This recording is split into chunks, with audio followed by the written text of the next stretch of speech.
എല്ലാവർക്കും നമസ്കാരം. നമ്മൾ ഇന്ന് നോക്കാൻ പോകുന്നത് ആക്ച്വലി കഴിഞ്ഞ വർഷം ലോഞ്ചായ ഫോണുകളിൽ എന്നെ ഏറ്റവും കൂടുതൽ എക്സൈറ്റ് ചെയ്യിപ്പിച്ച ഒരു എക്സ് സീരീസ് സ്മാർട്ട് ഫോണാണ്.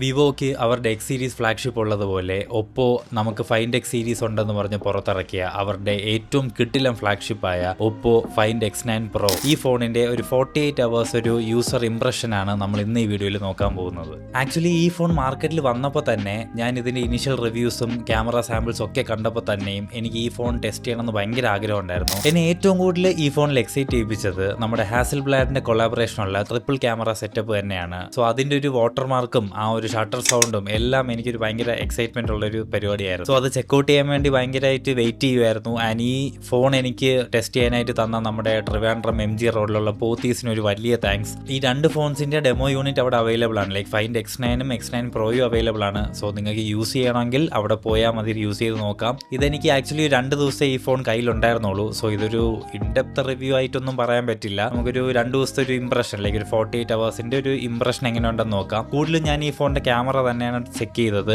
ആൻഡ് ക്യാമറ ക്വാളിറ്റി ഭയങ്കര ഇംപ്രസീവ് ആണ്. നമുക്ക് ആ സെക്ഷനിൽ പറയാം. സ്റ്റാർട്ടിംഗ് ഫ്രം ഇതിന്റെ ബിൽഡ് ക്വാളിറ്റിനെ പറ്റി പറയുവാണെങ്കിൽ ഒരു രക്ഷയില്ലാത്തൊരു ബിൽഡാണ് ഒപ്പോ ഈ ഫോണിന് കൊടുത്തിരിക്കുന്നത്. ഡെഫിനറ്റ്ലി അത് എടുത്തു പറഞ്ഞേ പറ്റൂ. കാരണം കയ്യിൽ നമ്മൾ ഫോൺ എടുക്കുമ്പോൾ തന്നെ ഒരു പ്രീമിയം ഫ്ലാഗ്ഷിപ്പിൽ നിന്ന് നമ്മൾ എന്ത് എക്സ്പെക്ട് ചെയ്യുന്നു ആ സെയിം ഫീലാണ് നമുക്ക് കിട്ടുന്നത്. അതിന്റെ ബാക്കിലത്തെ ആ മാറ്റ് ഗ്ലാസിന്റെ ഒരു ടെക്സ്ചർ ആണെങ്കിലും അതിന്റെ ഇൻഹാൻഡ് ഫീലും അതിന്റെ വെയിറ്റ് ഡിസ്ട്രിബ്യൂഷനും ഒരു ഫ്ലാഗ്ഷിപ്പ് ആണ് എന്ന് ഫോൺ തന്നെ വിളിച്ച് പറയുന്ന ഒരു സെറ്റപ്പിലേക്കാണ് ഒപ്പോ കാര്യങ്ങൾ ഒരുക്കിയിട്ടുള്ളത്. അടുത്തതിന്റെ ഡിസ്പ്ലേ പറ്റി പറയുവാണെങ്കിൽ ഒരു 6.78 ഇഞ്ചിന്റെ ഒരു കിഡിലം 120 Hz 10-bit പാനലാണ് ഒപ്പോ ഈ ഫോണിന് കൊടുത്തിരിക്കുന്നത്. ഈവൻ ദോ റെസൊല്യൂഷൻ 1.5K ആണെങ്കിലും നമുക്കത് വ്യൂയിങ് എക്സ്പീരിയൻസിൽ അതെല്ലാം നമുക്ക് ആ തോട്ടെല്ലാം മാറും. കാരണം അത്രയ്ക്ക് കിഡിലം കളർ കാലിബ്രേറ്റഡ് ആയിട്ടുള്ള HDR10+ ഡോൾബി വിഷനൊക്കെ സപ്പോർട്ടുള്ള ഒരു കിഡിലം ഡിസ്പ്ലേ തന്നെയാണ് ഒപ്പോ ഇതിൽ കൊടുത്തിട്ടുള്ളത്. നാരോ ബെസൽസ് നമ്മൾ ആക്ച്വലി കേസ് ഇല്ലാതെ ഫോണിൽ വീഡിയോ ഒക്കെ കാണുന്ന സമയത്ത് നമ്മളെ ലാൻഡ്സ്കേപ്പ് മോഡിൽ നോക്കുമ്പോൾ ഡിസ്പ്ലേ മാത്രം നമ്മളിങ്ങനെ കയ്യിൽ ഹോൾഡ് ചെയ്തിരിക്കുന്ന ഒരു സംഭവം നമുക്ക് കിട്ടും. സോ അത് ഭയങ്കര സാറ്റിസ്ഫൈങ് ആണ്. ആ സിമെട്രി രീതിയിൽ അത് വരുന്നതും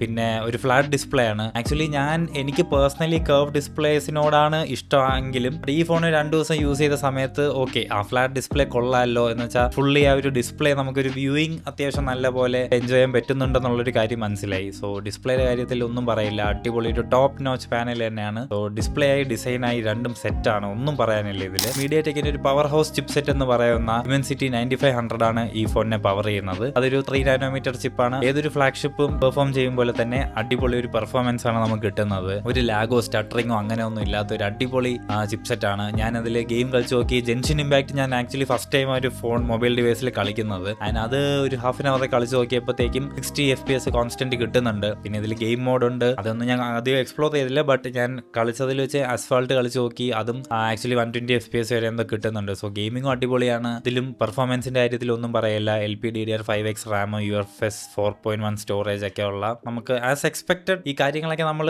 എടുത്തെടുത്ത് ഇങ്ങനെ പറയണമെന്നില്ല. ആസ് എക്സ്പെക്റ്റഡ് നമുക്ക് അറിയാന്നുള്ളതുപോലെ എല്ലാം അടിപൊളിയായിട്ട് തന്നെ ഒപ്പോ അത് ഫൈൻ ട്യൂൺ ചെയ്തിട്ടുണ്ട്. പിന്നെ ഇതിന്റെ കളർ വോയിസും അങ്ങനെ വലിയ പ്രശ്നം ഒന്നും തോന്നിയില്ല. വേറെ പ്രശ്നങ്ങളൊന്നുമില്ല. സ്റ്റാറ്റസോ ലാഗോ ഒന്നും ഇല്ലാത്തൊരു നല്ല എക്സ്പീരിയൻസ് ആയിട്ട് തന്നെ തോന്നി.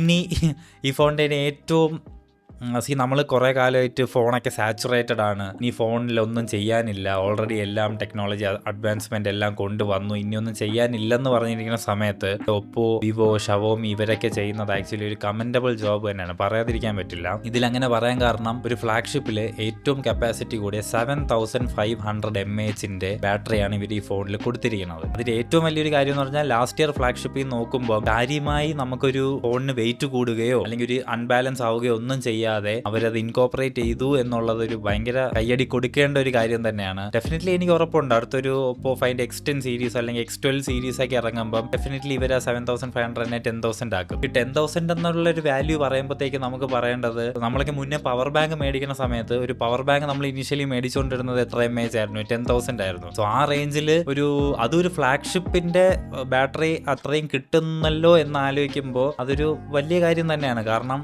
ഇപ്പോൾ ഉള്ള സെയിം സൈസിൽ ഇപ്പോൾ ഒരു 10,000 വന്നാൽ നമുക്ക് എന്താ പ്രശ്നം, നമുക്ക് കുറച്ചുകൂടെ ബാറ്ററി ലൈഫ് കിട്ടുമെങ്കിൽ അതല്ലേ നല്ലത്. സോ അതും അടിപൊളിയാണ്. പിന്നെ ഇതിൽ ചാർജിങ് 80 വാട്ട്സിന്റെ ചാർജർ ബോക്സിൽ ഇൻക്ലൂഡഡ് ആണ്. സോ അങ്ങനെയും പ്ലസ് പോയിന്റ് ഉണ്ട്. ഈ ഫോണിന്റെ സെല്ലിംഗ് പോയിന്റ് എന്ന് പറയുന്നത് തന്നെ ഇതിന്റെ ക്യാമറാസ് ആണ്. ഒറ്റ വാക്കിൽ പറയുവാണെങ്കിൽ ഇതിന്റെ ക്യാമറ സിസ്റ്റം അടിപൊളിയാണ്. ഒരു രക്ഷയില്ലാത്ത ഫോട്ടോസാണ് നമുക്ക് ഈ ഫോണിൽ നിന്ന് എടുക്കാൻ പറ്റുന്നത്. എസ്പെഷ്യലി എന്നെ ഏറ്റവും കൂടുതൽ ഇംപ്രസ് ചെയ്ത ഒരു കാര്യം എന്ന് പറഞ്ഞാൽ എമൗണ്ട് ഓഫ് ഡീറ്റെയിൽസ് ഈ ഫോൺ ക്യാപ്ചർ ചെയ്യുന്നത് ഒരു ഭയങ്കര ഒരു കാര്യമാണ്. ലൈക്ക് നമ്മൾ ക്യാമറയിൽ എടുത്തിട്ട് ഇങ്ങനെ സൂം ചെയ്ത് നോക്കുമ്പോൾ ഡീറ്റെയിൽസ് ഉള്ളതുപോലെ തന്നെയാണ് ഇതിലും നമ്മൾ സൂം ചെയ്യുമ്പോൾ നമുക്കിങ്ങനെ സൂം ചെയ്തുകൊണ്ടിരിക്കാൻ തോന്നും ഫോട്ടോ എടുത്തിട്ട്. കാരണം അത്രയ്ക്ക് ഡീറ്റെയിൽസ് ഈ ഫോൺ ക്യാപ്ചർ ചെയ്യുന്നുണ്ട്. അതിപ്പം നമ്മുടെ മെയിൻ ക്യാമറ 50 മെഗാ പിക്സൽ ആയാലും ടെലിഫോട്ടോ 200 മെഗാ പിക്സൽ ആയാലും എല്ലാം ഒരുപോലെ നല്ല ഡീറ്റെയിൽസ് ക്യാപ്ചർ ചെയ്യുന്നുണ്ട്. പിന്നെ ഇതിനകത്ത് ഹാസൽബ്ലാഡിന്റെ ഹൈറസ് മോഡ് ഉണ്ട്. എന്ന് വെച്ചാൽ 200 മെഗാ പിക്സലിലും 50 നമുക്ക് ഡയറക്റ്റ്ലി ക്യാപ്ചർ ചെയ്യാൻ പറ്റുന്ന മോഡ്. ആൻഡ് അതിൽ ഫോട്ടോ എടുത്ത് കുറച്ച് പ്രോസസ്സ് ചെയ്യുന്നുണ്ടെങ്കിലും അതിൽ കിട്ടുന്ന ഔട്ട്പുട്ട് എന്ന് പറഞ്ഞാൽ ഒരു രക്ഷയില്ല. നല്ല ക്വാളിറ്റി ആൻഡ് ഡീറ്റെയിൽഡ് ഫോട്ടോ, നല്ല സ്കിൻ ടോൺ, നല്ല കളർ കാലിബ്രേഷൻ എല്ലാം ചേർന്ന ഒരു കിഡിലം ക്യാമറ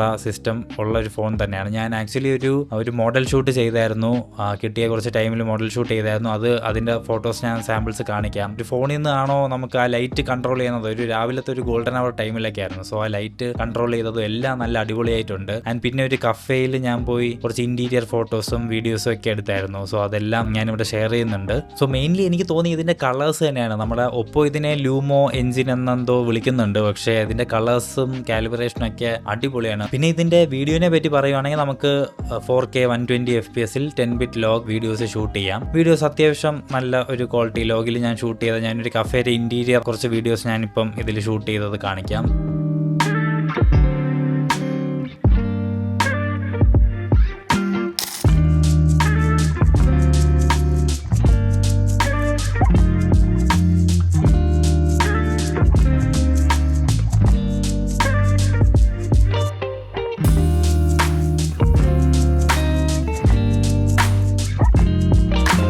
അത്യാവശ്യം നല്ലപോലെ കളറൊക്കെ ചെയ്തെടുക്കുവാണെങ്കിൽ ഒരുവിധം യൂസബിൾ ആയിട്ടുള്ള ഒരു പരിപാടി തന്നെയാണ് ഇതിൽ നിന്ന് കിട്ടുന്നത്. അങ്ങനെ തീരെ മോശമെന്ന് പറയാനില്ല. പക്ഷേ ബിറ്റ് റേറ്റ് എനിക്ക് തോന്നുന്നു വിവോനേക്കാൾ കുറച്ച് കുറവാണെന്ന് തോന്നുന്നു. പക്ഷേ കുഴപ്പമില്ല, ഒരു നല്ല അത്യാവശ്യം നല്ല വീഡിയോ ആണ്. റിയർ ക്യാമറ അത്രയും കിട്ടില്ലാണ്. നമുക്ക് ആക്ച്വലി ഞാനിപ്പോൾ 2 ദിവസം കയ്യിൽ ഫോൺ ഉണ്ടായിരുന്നെങ്കിലും ക്ലോസ് ടു 1000 ഫോട്ടോസ് ഞാൻ എടുത്തായിരുന്നു. എന്തെങ്കിലും ഒരു കാര്യം കാണുമ്പം പെട്ടെന്ന് ഇങ്ങനെ എടുത്തുകൊണ്ടിരിക്കാൻ തോന്നും. കാരണം അത്രയും നല്ല റിസൾട്ട് കിട്ടണോണ്ട് നമുക്ക് വീണ്ടും വീണ്ടും എടുക്കാനുള്ളൊരു ഇതുണ്ട്. സോ അത് ഡെഫിനറ്റ്ലി ഒരു മേജർ പ്ലസ് പോയിന്റ് തന്നെയാണ്. നമുക്ക് ആ ഒരു ഇത് തോന്നുന്നു എന്ന് പറയുന്നത് തന്നെ ആ ക്യാമറ സിസ്റ്റം അത്രയും നമുക്ക് ആ ഔട്ട്പുട്ട് ഡെലിവർ ചെയ്യണോണ്ടാണല്ലോ നമുക്ക് അങ്ങനെ തോന്നുന്നത്. സോ അടിപൊളി ക്യാമറയാണ്. സ്റ്റിൽ ഫോട്ടോ ഒരു രക്ഷയില്ല.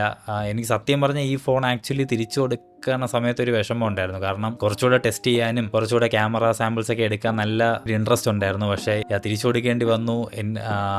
അതൊരു ഇതായിരുന്നു. എന്തായാലേ കുറെ കാലം മുന്നേ വരെ ഞാനൊരു S22 അൾട്ര യൂസർ ആയിരുന്നു 2.5 വർഷത്തോളം. അപ്പോൾ ആ ടൈമിലൊക്കെ ഞാനിങ്ങനെ മനസ്സിൽ 1,00,000 രൂപയ്ക്ക് നമ്മളൊരു ഫോൺ മേടിക്കുമ്പോൾ നമ്മൾ എന്തിനാണ് ഈ ചൈനീസ് സ്മാർട്ട് ഫോൺസിന് കൊടുക്കുന്നത്, സാംസങ് അല്ലെങ്കിൽ ആപ്പിൾ എന്നൊരു മൈൻഡ് സെറ്റിലായിരുന്നു ഞാനും. പക്ഷേ ഇപ്പോൾ അവർ കൊണ്ടുവരുന്ന ഓരോ മോഡൽസും അവർ കോമ്പീറ്റ് ചെയ്ത് ഇങ്ങനെ ഇറക്കിക്കൊണ്ടിരിക്കുന്നത് ലൈക്ക് ഷവോമിക്ക് ലൈക്ക ഉണ്ടെങ്കിൽ നമുക്ക് സൈസ് ഉണ്ടെന്ന് വിവോയും നമുക്ക് ഹാസൽബ്ലാഡ് ഉണ്ടെന്ന് ഒപ്പോയും ഇങ്ങനെ ടൈറ്റ് ആയിട്ട് ആ ഒരു സ്പേസിൽ കോമ്പീറ്റ് ചെയ്ത് നിൽക്കുമ്പോൾ പറയാതിരിക്കാൻ വയ്യ. കാരണം അവർ അത്രയും കേപ്പബിൾ സ്മാർട്ട് ഫോൺ തന്നെയാണ് ഇപ്പം പ്രൊവൈഡ് ചെയ്തുകൊണ്ടിരിക്കുന്നത് ഈ 3 കമ്പനികളും. സോ ഡെഫിനറ്റ്ലി അവരുടെ ആ ഒരു ഗ്രോത്ത് എന്ന് പറഞ്ഞാൽ നമുക്ക് ആക്ച്വലി ഒരു ടെക് എന്തൂസിയാസ്റ്റ് എന്ന രീതിയിൽ ഒരു ഭയങ്കര അപ്രിഷിയേറ്റബിൾ കാര്യമാണ്. കാരണം അവർ കൊണ്ടുവരുന്ന ഈ പറഞ്ഞ പോലെ ബാറ്ററി ടെക്നോളജി ആയാലും ചാർജിങ് ആയാലും പുതിയ സിലിക്കൺ കാർബൺ ബാറ്ററി ആ ടെക്നോളജി അങ്ങനെയൊക്കെ കൊണ്ടുവരണം. ക്യാമറയിൽ തന്നെ ഒരുപാട് ഓൾമോസ്റ്റ് ക്ലോസ് ടു ഒരു DSLR-നെയൊക്കെ മിമിക് ചെയ്യാൻ പറ്റുന്ന രീതിയിലേക്ക് ഇപ്പോൾ കാര്യങ്ങൾ വരുന്നുണ്ട്, എത്തിയിട്ടുണ്ട് അല്ലെങ്കിൽ എത്തുന്നുണ്ട് എന്നൊരു കാര്യവും ഭയങ്കര ഒരു നമ്മളെ യൂസറിനെ വെച്ച് നോക്കുമ്പോൾ നമുക്ക് എപ്പോഴും ആ ക്യാമറ എടുത്തുകൊണ്ട് പോകണ്ട. ഇങ്ങനത്തെ ഒരു ക്യാമറ സെൻട്രിക് ഒരു ഫോൺ ഉണ്ടെങ്കിൽ നമ്മൾ ഒരുവിധം അല്ലെങ്കിൽ അത്യാവശ്യം കാര്യങ്ങൾ നടക്കുന്നു എന്നുള്ളത് ഒരു ഭയങ്കര വലിയൊരു സംഭവം തന്നെയാണ്. സോ ഡെഫിനറ്റ്ലി ഈ വരും കാലങ്ങളിൽ ഭയങ്കര എക്സൈറ്റഡ് ആണ്. ഈ 3 ബ്രാൻഡ്സിനെ ഞാൻ ഇങ്ങനെ ക്ലോസ്ലി ഒബ്സർവ് ചെയ്യുക. കാരണം അവർ കൊണ്ടുവരാൻ ശ്രമിക്കുന്നതും ഓൾമോസ്റ്റ് ഒരു ഡെവലപ്പിംഗ് സ്റ്റേജിലായിട്ടുള്ള ടെക്നോളജീസ് എല്ലാം കേൾക്കുമ്പോൾ തന്നെ ഭയങ്കര എക്സൈറ്റിംഗ് ആണ്. സോ നമ്മളെ കൊണ്ട് 1,00,000 രൂപയ്ക്ക് എന്തിനായി ഒപ്പോ വിവോ എന്നൊക്കെ പറഞ്ഞ് നമ്മളെ കൊണ്ട് തന്നെ ഒപ്പോ വിവോ സജസ്റ്റ് ചെയ്യുന്ന രീതിയിൽ വരെ കാര്യങ്ങൾ എത്തിയിട്ടുണ്ടെങ്കിൽ അത് അവരുടെ ഒരു ഗ്രോത്ത് തന്നെയാണ്. ഒന്നും പറയാനില്ല, അടിപൊളി. ഇങ്ങനത്തെ ഫോണുകൾ ഇനിയും കൊണ്ടുവരും എന്നുള്ള പ്രതീക്ഷയിലാണ് നമ്മളൊക്കെ. സോ അപ്പോൾ അത്രയൊക്കെ തന്നെ ഉള്ളൂ. ഇതിൽ കൂടുതൽ നിങ്ങൾക്ക് എന്തെങ്കിലും ഈ ഡിവൈസിനെ പറ്റി അറിയണമെങ്കിൽ അല്ലെങ്കിൽ എന്തെങ്കിലും ഡൗട്ട് ഉണ്ടെങ്കിൽ എനിക്ക് യൂട്യൂബിൽ കമന്റ് ആയിട്ട് അല്ലെങ്കിൽ ഇൻസ്റ്റയിൽ DM ചെയ്താൽ മതി. 2 ദിവസത്തെ ഒരു എക്സ്പീരിയൻസിൽ എനിക്ക് അറിയാമെന്നുള്ളതാണെങ്കിൽ ഞാനത് ഡെഫിനറ്റ്ലി ഹെൽപ്പ് ചെയ്യും. സോ ഈ 2 ദിവസത്തിൽ ഇത്രയും ഫോട്ടോസും വീഡിയോസൊക്കെ ക്യാപ്ചർ ചെയ്ത എഫേർട്ട് നിങ്ങൾക്ക് ഇഷ്ടപ്പെട്ടെങ്കിൽ ഡെഫിനറ്റ്ലി ചാനൽ സബ്സ്ക്രൈബ് ചെയ്തൊന്ന് സപ്പോർട്ട് ചെയ്യുക. സോ അടുത്ത വീഡിയോയിൽ കാണും വരെ you guys take care and bye bye.